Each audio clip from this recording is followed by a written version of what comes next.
Kan seharusnya ketika uang yang masuk rekening Agus awal itu ketika dikuasai orang lain, yang harus menggugat adalah Agus. Ya nasib Agus kalau menurut saya jadi ya Agus sedih banget. Agus sedih banget. Pada akhirnya dia tidak bisa berobat dengan uang 1,3 miliar ini. Maka yang harus disalahkan adalah orang sekitarnya. Nopi juga kurang bisa berkoordinasi, apalagi dia ternyata mundur. Jadi kalau seandainya masih ada pihak-pihak yang ribut masalah uang donasi, mereka merebutkan telur busuk. Agus dalam posisi seperti ini akibat tidak bisa menjaga lisan.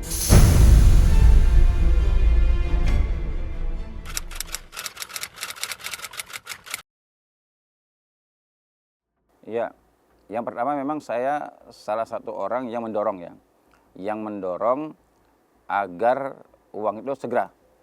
Ya, waktu saya ditanya, setuju nggak abang kalau seandainya uang donasi ini dialihkan ke NTT?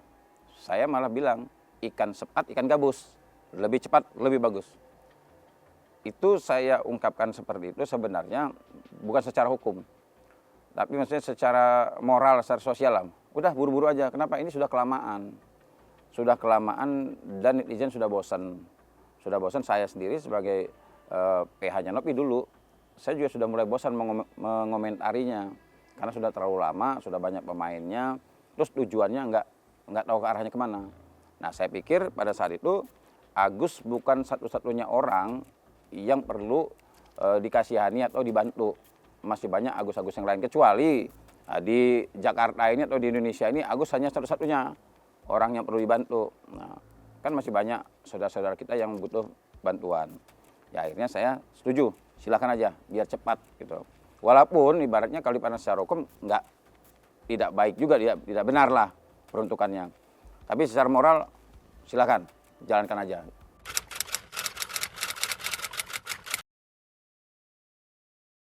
Ya memang cukup melelahkan. Karena pertama, saya kan sempat mundur jadi pengacara Nopi. Waktu itu kenapa saya mundur jadi pengacara Nopi? Saya melihat waktu itu Nopi ini sudah berani menguasai uang donasi yang ada di rekening Agus. Nah saya menginginkan pada saat itu Nopi harusnya tegas. Kalau Nopi berani menguasai uang tersebut, dia juga harus punya tujuannya. Mau dikemanakan uang ini. Nah sementara Nopi tidak tahu arahnya mau kemana. Sampai-sampai saat itu Nopi dan pada saat itu masih ada Bang Brian merencanakan pertemuan. Yang pertemuan itu sendiri saya tidak setuju. Nah sehingga pada saat mereka mau bertemu, saya menyatakan saya mundur. Karena saya tahu pertemuan itu tidak akan membawa manfaatnya dan akan menimbulkan permasalahan baru. Karena donatur sudah muncul saat itu. Nah, benar apa yang saya khawatirkan. Begitu sampai Nopi ketemu sama Farhat, sama Agus dan lain sebagainya, terjadilah walkout Nopi. Nah kenapa? Karena ternyata isi perjanjiannya juga tidak sebagaimana mestinya lah. Nah jadi memang cukup melelahkan juga. Ya dari pihak Nopinya juga kurang tegas, nggak tahu arahnya kemana. Kemudian permasalahan Nopi ini muncul terus, tidak habis-habisnya. Muncul ini, muncul itu, muncul ini, sampai apapun dibahas. Jadi saya juga sebagai penasihat hukumnya lelah juga. Yang mana yang mau saya layani? Ya, dari uang donasi, dari hiburan, yang ini, yang itu, macam-macamnya semuanya. Jadi memang cukup melelahkan.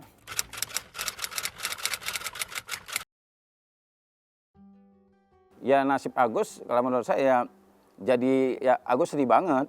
Ya memang makin sedih pasti. Makin sedih, ya malah bisa dibilang ya Agus makin sedih banget. Nah, kenapa? Ya karena menurut saya begini ya, saya tidak melihat loh dari kuasa hukumnya, ketika dia menjadi penasihat hukumnya, dia mencari solusi, argumen hukum agar dia mampu mengambil uang itu untuk Agus. Kenapa gugatan itu tidak dilakukan oleh pengacaranya Agus saat awal? Kenapa gugatan itu justru muncul dari donatur? Kan seharusnya ketika uang yang masuk rekening Agus awal itu ketika dikuasai orang lain, yang harus menggugat adalah Agus. Kenapa tidak dilakukan? Nah akibatnya sekarang ya Agus makin sedih banget.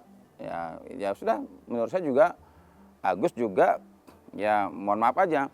Agus juga kadang juga menurut saya tidak seperti orang yang butuh bantuan. Nah, dia mengatakan saya tidak perlu uang, ya, harga diri. Ya kalau menurut saya harga diri apa yang harus dipertaruhkan sama Agus? Sementara dia butuh bantuan. Jangankan ibaratnya butuhan dana. Kan Agus kan tidak bisa melihat. Artinya dia butuh bantuan orang lain. Nah kenapa egonya tidak diturunkan? Akibatnya sekarang ya apa? Saya sejak awal ditunjuk sama Nopi jadi pengacaranya. Saya sudah bilang kalau nanti pada akhirnya Agus tidak bisa berobat sementara uang ini sudah parkir, uang sudah ada, tinggal digunakan.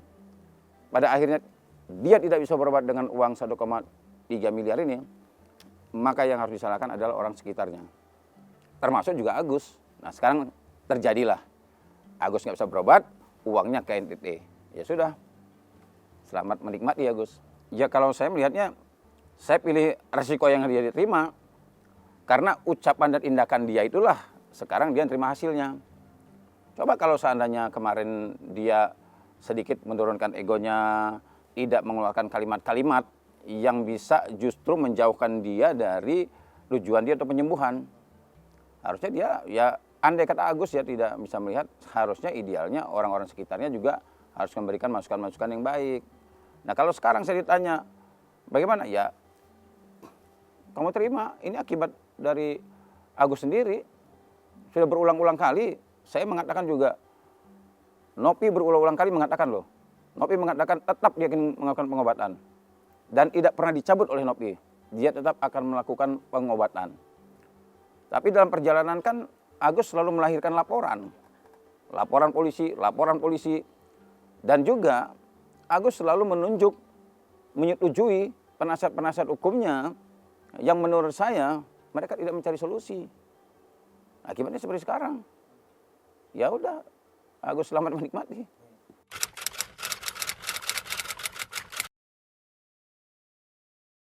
Ya kalau seandainya menurut saya kalau dari pihak Agus, Nopi, bahkan sekarang Gary sekarang jadi pihak lagi nih. Nah, sekarang dari yayasan tambah pihak. Seharusnya satu pihak, sekarang sudah nambah pihak lagi. Nah kemudian muncul lagi. Ya kalau seandainya timbul permasalahan ya, memang ada baiknya permasalahan itu diselesaikan secara hukum. Kenapa ada baiknya? Karena hukum itu bicara kepastian. Nggak ada lagi ngambang. Ini kan sudah melibatkan kementerian, nggak selesai. Nah, sudah ganti pengurusnya, nggak selesai. Tambah pengacaranya, nggak selesai. Ini nggak mungkin selesai kalau seandainya para pihak ini ya yang mungkin ya di hatinya ya mungkin ada yang mau cari panggung, ada yang mau ya biar eksis gitu kan. Ya termasuk sekarang juga ada permasalahan lagi antara Nopi sama Gary. Ya, kadang sulit juga kita menilai apakah Nopi ini seperti yang kita kira, apakah Gary ini seperti yang kita kira, apakah Agustus seperti kita kira, kita sulit lagi menilai sekarang. Dari orang-orang yang berada di panggung ini, mana sih yang sebenarnya mereka ini benar-benar pengen melakukan kegiatan yang penggiat kemanusiaan lah. Nah kita nggak tahu lagi nih mana penggiat kemanusiaan, udah campur lebur. Nah memang kelemahan Nopi ya selama saya jadi pengacaranya, Nopi kurang sekali koordinasi, sangat kurang koordinasi dia dengan pengacara-pengacaranya. Bahkan saya sendiri pun sulit berkomunikasi dengan Nopi. Akhirnya saya pikir ya udahlah, saya kan banyak juga permintaan dari netizen sebenarnya membela Nopi ini. Nah, tolonglah bantu Nopi. Nopi memang ibaratnya secara garis besar dia terkesan seperti orang yang dijolimi lah, diserang. Karena banyak pengacara yang menyerang dia dan lain sebagainya gitu kan. Tapi Nopi saya juga melihat ya ini di luar pada saya penasihat hukum, saya lihat dari kacamata orang luar. Nopi juga kurang bisa berkoordinasi, kurang bisa juga menilai bagaimana upaya dia bisa menyelesaikan permasalahan ini dengan baik.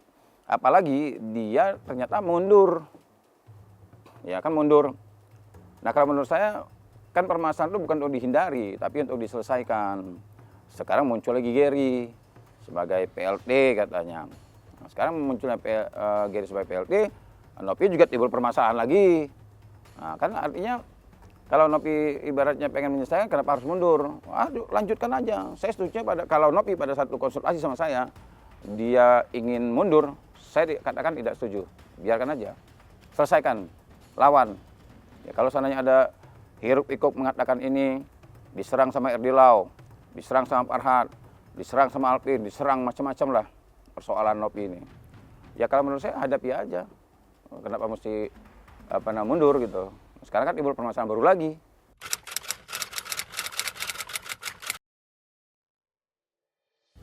Kalau dibilang tepat banget, enggak juga. Tapi menjadi solusi iya. Tapi kalau saya katakan tepat, artinya saya bukan sebagai orang hukum itu. Karena saya juga harus mengakui apa yang disampaikan oleh Bang Riki Sitohang itu benar. Saya setuju apa yang disampaikan oleh Bang Riki Sitohang itu artinya kalau memang ada pengalihan harus dengan putusan pengadilan. Itu bicara hukum. Nah, jadi saya tidak menyalahkan Bang Riki Sitohang, enggak. Dia berpikir cara penyidik. Nah, dia karena penyidik dia. Nah, saya berpikirnya agar ini cepat selesai. Nah, masalah tepat ada tidak tepatnya itu urusan belakang. Tapi yang jelas tidak ada kepentingan pribadi. Nah, silakan aja. Nah, saya bilang silakan ikan cepat ikan gabus, silakan lempar. Artinya ini solusinya. Nah sekarang kan sudah mulai agak sedikit reda nih karena uangnya sudah tidak ada lagi. Jadi kalau seandainya masih ada pihak-pihak yang ribut masalah uang donasi, mereka merebutkan telur busuk. Jadi andai kata pun didapatkan, apalagi udah nggak ada isinya, bau aja, udah nggak ada lagi. Apa lagi diperebutkan?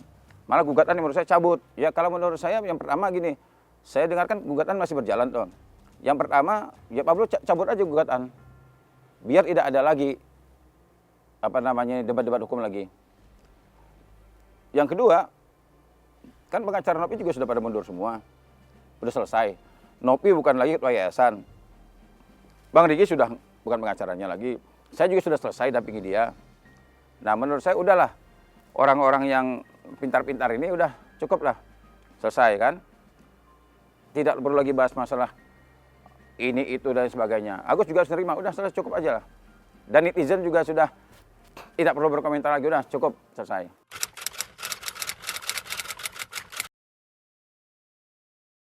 Kalau menurut saya tetap ya, jadi memang kita tidak bisa mengatakan bahwa niat baik harus dilakukan dengan cara yang baik. Cara yang baik seperti apa? Apakah cara Nopi sama Bang Densu tidak baik? Baik, tetapi secara hukum dia tidak baik. Secara hukum ya. Kenapa? Karena dia tidak punya izin. Yang dia lakukan benar baik. Jadi kalau di dalam hukum itu, kenapa ada orang disebut penadah? Nah, ini kan saya dengar juga kemarin, wah warga DT siap-siap tuh bisa disebut penadah. Nah karena memang di dalam undang-undang di KUHP, itu sebenarnya kalimat penadah nggak ada. Adanya adalah pertolongan jahat. Nah jadi kalau Bang Densu sama Gary nolong dia kan. Nah di dalam KUHP mereka bisa dikatakan pertolongan jahat. Sehingga yang menerima itu dianggap penadah. Nah saya ini hanya gambaran ya. Artinya tidak semua perbuatan baik itu menghasilkan kebaikan juga. Jadi kalau caranya tidak baik bisa dikatakan pertolongan jahat. Nah sehingga banyak orang, saya kan nolong dia Pak, saya udah keluar uang. Iya, tapi di dalam hukum pertolongan kamu itu pertolongan jahat. Karena harusnya kamu tahu nih, bahwa uang ini untuk ini. Kok kamu bawa ke sana? Nah ini bisa. Jadi saran saya bagi pemilik yayasan atau bagi masyarakat yang bergerak di kegiatan kemanusiaan, kegiatan sosial, kalau memang ingin melakukan bantuan atau penggiat-penggiat sosial ini, penggiat-penggiat kemanusiaan ini ingin membantu orang, yang menurut saya secara legalitasnya dilaksanakan izinnya, buat perjanjiannya, nah, biar bisa jangan sampai begitu sudah terlaksana tiba-tiba uangnya besar, nah, ribut. Wah ini uangnya udah miliaran nih, ribut. Coba kalau saya puluhan, nggak diam kan? Ya kan Nopi pernah juga buka di YouTube-nya dapat 35 juta. diserahkan. Itu 35 juta. Begitu dioper ke Bank Densu, dibuka open donasi, masuk miliaran. Yang dibantu berubah pikiran, yang ngebantu berubah pikiran. Agus kan berubah pikiran juga. Ditanya, berapa uangnya masuk? 500. Begitu dicek, beda cuma 1 hari, uangnya 1 miliar lebih. Ya, ada kebohongan juga di situ Agus kan. Akhirnya Nopi nggak percaya. Nopi ngambil uang itu. Nah sebenarnya Nopi ngambil juga pada saat itu juga ibu tanya juga. Ya, dia menguasai uang yang dia sendiri tidak punya izinnya. Nah harusnya kan Nopi juga segera, walaupun terlambat, bikin surat permohonan kepada Kementerian Sosial agar ada izinnya.